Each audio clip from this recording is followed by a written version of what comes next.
Pai, tudo que os nossos olhos veem, Senhor, tudo que o nosso coração deseja, Pai, tudo que a nossa alma almeja, Senhor Deus, na nossa vida, no nosso cotidiano, no nosso dia a dia, Pai, é nada, Senhor, é nada, Senhor Deus, perto da Tua grandeza, Senhor Deus, e que Tu nos propõe como os Teus filhos, Senhor. Senhor Deus, o nosso coração é enganoso, Senhor Deus, busca tantas coisas, Senhor Deus, mas o tudo que conseguirmos, Senhor Deus, se conseguíssemos o mundo inteiro, Pai, isso seria nada, Senhor Deus, diante de Ti, Senhor Deus, diante da Tua graça maravilhosa, Senhor Deus, derramada sobre as nossas vidas, Pai. Que o nosso coração, Pai, seja dia após dia formado, Senhor.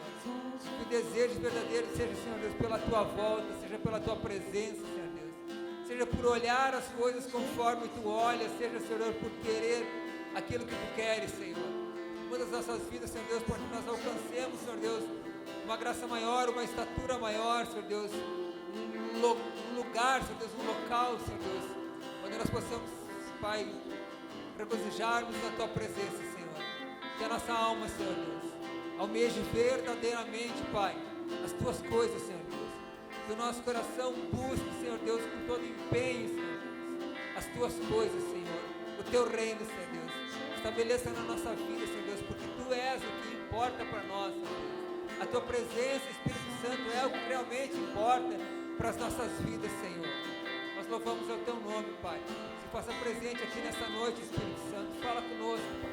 Receba o nosso louvor, a nossa adoração, Senhor Deus. Porque Tu és, Senhor Deus, em Ti se resume todas as coisas. E Tu és, Senhor Deus, a plenitude das coisas. Nós queremos, Senhor, viver em Ti, Senhor. Queremos, Senhor Deus, desejar ardentemente, Senhor, a Ti e a Tua presença, Pai. Ajuda-nos, Senhor Deus, pela Tua graça e pela Tua misericórdia, Pai. Nada mais, Senhor Deus, nos satisfaz quando a Tua presença vive em nós, Senhor. Louvado seja o Teu nome, Senhor. Aleluia.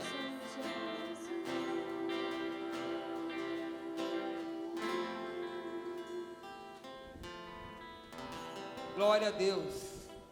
Boa noite, igreja. Pode sentar-se, por gentileza, se assim quiserem. Pai, nós colocamos na Tua presença, Senhor, os dizimistas, os ofertantes dessa casa, Senhor Deus, aqueles que entendem, Senhor Deus, que o Teu reino, ele é ampliado, Senhor Deus, com tudo que nós temos, Senhor Deus, com o nosso empenho, com o nosso ir, Senhor, com as nossas orações, com as nossas ofertas, as nossas doações também, Senhor Deus. Tu tens, Senhor Deus, as promessas para todos aqueles que se envolvem, Senhor, nas coisas do Teu reino, Senhor. E eu te peço, Senhor Deus, que Tu alcances, Senhor, os dizimistas e os ofertantes da casa, Senhor, e aqueles que, Senhor Deus, estão desprovidos de recursos, Senhor, que eles possam receber, Senhor Deus, com abundância, Pai, para que eles também sejam um depósito Teu, Senhor Deus, um celeiro Teu, para que quando Tu necessitar, Senhor Deus, da aplicação para o Teu reino, Senhor Deus, esses celeiros sejam abertos, Pai. Então eles entreguem aquilo que têm, não para a igreja, mas para Ti, Senhor. Muito obrigado pela vida de cada um, Senhor Deus, e pelo desejo que colocaste no coração dos dizimistas e dos ofertantes. Glória a Deus. Nós queremos saudar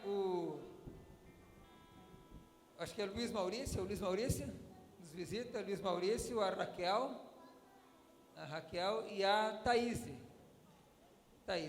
Os três nos visitam nessa noite, que a graça do Senhor alcance a cada um, que vocês encontrem uma palavra conforme a necessidade do coração de vocês, que essa palavra possa trazer uma transformação e possa impulsionar vocês a algo de um valor maior, né? Esse é o desejo, né, da igreja em relação aos visitantes. Eu queria pedir que as pessoas que são da casa, que estão próximas aos visitantes, pudessem cumprimentá-los, então, como uma forma de acolhimento, de carinho, passar o nosso amor a esses que nos visitam nessa noite. Muito obrigado.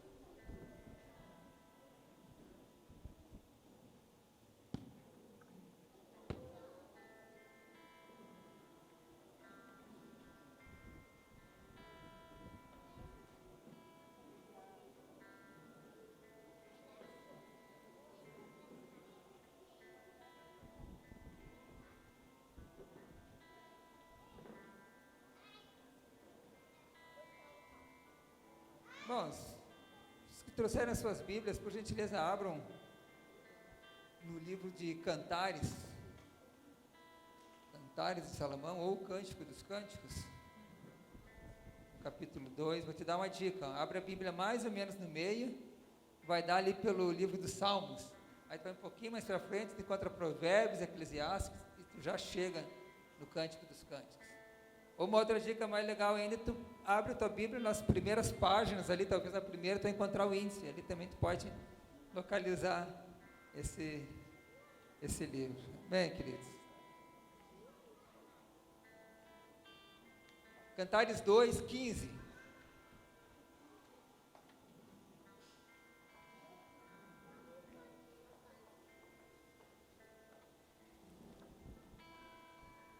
A palavra do Senhor nos diz assim. Cantares 2, 15. Apanhai-me as raposas, as rapozinhas, que devastam os vinhedos, porque as nossas vinhas estão em flor. Apanhai-me as raposas, as rapozinhas, que devastam os vinhedos, porque as nossas vinhas estão em flor. Pai querido, eu louvo o teu nome, Senhor Deus, por essa noite, Senhor Deus, por ter preparado, Senhor Deus, essas pessoas para estarem nesse lugar, Senhor Deus, por ter preparado algo dos céus para cada um deles, Pai. Me coloco, Senhor, na tua presença, Senhor Deus, como somente um instrumento teu, Senhor. E peço, Senhor Deus, que aquilo que é meu, Senhor Deus, aquilo que é natural, Senhor Deus, da minha carne, Pai, e que não edifica nada nessa noite, eu peço, Senhor Deus, que tu bloqueie, Senhor. Faça a tua vontade, usa-me como teu instrumento, Senhor, porque somente a tua palavra tem poder de transformação, somente o operar do teu Espírito Santo tem poder de transformação, modificar alguma vida e acrescentar algo para alguma vida, Senhor. E aqui, Senhor Deus, várias vidas, Senhor Deus, assim como eu, Senhor Deus, que dependemos de Ti, da Tua graça. Fala conosco, Senhor, que a gente possa nessa noite, Pai, ao sair daqui, levar algo conosco de Ti, Senhor Deus, da Tua palavra, do operar do Teu Espírito, Senhor. Muito obrigado, Pai. Glória a Deus, em nome de Jesus. Esse, o livro de Cantares, ele fala de a história dele é um relacionamento amoroso, um homem com uma mulher. Ele tem uma expressão forte da união de Cristo como um noivo e também a igreja como a noiva. Mas ele é um livro poético e que traz essa expressão desse romance. E no capítulo 2, especificamente, parece que eles dois saíram para dar uma passeada no jardim, tipo assim, saíram de mão dadas para dar uma passeada no jardim. No capítulo 2 eles falam da rosa de Saron, do lírio dos vales, a macieira entre as árvores, as gazelas do campo, pomba minha. Então há um cenário, né, como se estivessem passeando num campo. E dentro desse cenário a gente vai extrair algumas coisas para a gente compartilhar nessa noite, que eu acredito que possam edificar a vida de cada um. E nesse cenário ele nos traz um momento, uma estação, e ele nos traz também um ensinamento para a igreja, porque se essa mulher, essa noiva representa a igreja, que é a noiva do Senhor, esses ensinamentos, o que ele diz para ela, nós entendemos que é como o Senhor dizendo algo para nós também. Então nós podemos entender os tempos, ou o tempo de algo, que essa palavra vai nos trazer, e também os demais ensinamentos que a palavra pode nos trazer. Então ele nos fala no verso 11, 13 e 15, os versos ímpares, ele diz assim: porque passou o inverno, e a chuva cessou e se foi. É como assim, dias melhores virão, algo novo está por acontecer, o cheiro de uma nova estação está no ar, né? Como que quem caminha para algo melhor. E aí ele diz assim, no verso 13, que a figueira já deu os seus frutos, e as videiras também em flor já exalam o seu aroma. E no 15, então, o que a gente leu: apanhai as raposas, as rapozinhas, que fazem mal os vinhedos, porque as nossas vinhas estão em flor. Para a gente entender um pouquinho esse texto, eu quero propor para a igreja a gente vivenciar um pouco esse personagem. Quando você lê a Bíblia, você lê aquele texto do cego de Jericó, você não lê assim: Senhor, Jesus, filho de Davi, tem misericórdia do cego. Não, tu diz, tem misericórdia de mim, né? Tu incorpora aquele personagem. Quando lê o Salmo 23, você não diz, o Senhor é o pastor de Davi, nada faltará a ele. Não, diz, o Senhor é o meu pastor, nada me faltará.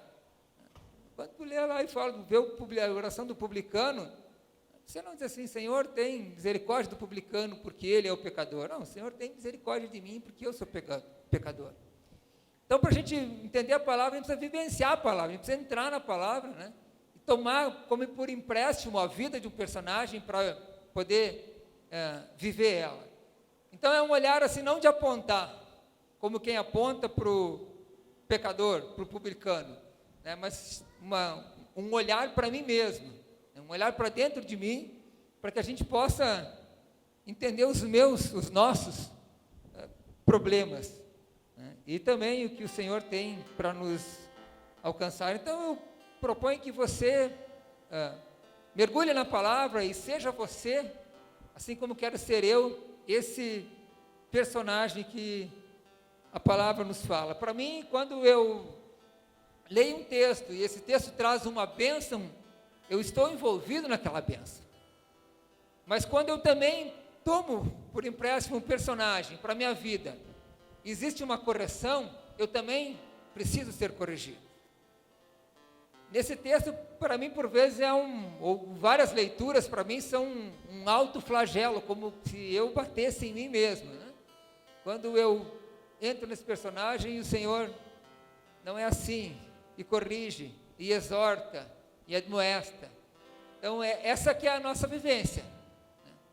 Nos alegrarmos com a palavra, mas também sentirmos a dor daquele que sofre também, né, por algum infortúnio na vida ou pelo próprio pecado. As raposas, nos ensina o texto, elas vêm, comem da minha videira. As raposas, elas vêm se alimentar na minha videira porque elas não estão longe. Elas estão no meu terreno. Os covis delas são próximos ao meu quintal. E se a raposa nós temos como uma simbologia de alguém ou algo que destrói algo de valor, eu posso entender que o meu pecado, ele também é aquilo que destrói o que eu tenho de maior valor. E o meu pecado não está no outro, o meu pecado, ele está em mim mesmo. O meu pecado, ele habita em mim. A morada do erro, a morada daquilo que vai me levar para um mau caminho, a morada da minha perdição, ela habita em mim. Não é o diabo que esculhamba com a minha vida. O texto de Tiago, no capítulo 1, verso 14, diz que cada um é tentado e engodado pelo seu próprio desejo, a sua própria concupiscência. O engodo é um engano. Então eu sou enganado pelo meu próprio desejo. O meu desejo me seduz, e o meu desejo milita juntamente com o meu corpo contra o meu espírito. Mas isso habita em mim. Então não adianta nem repreender, porque o problema sou eu mesmo. O problema do meu pecado sou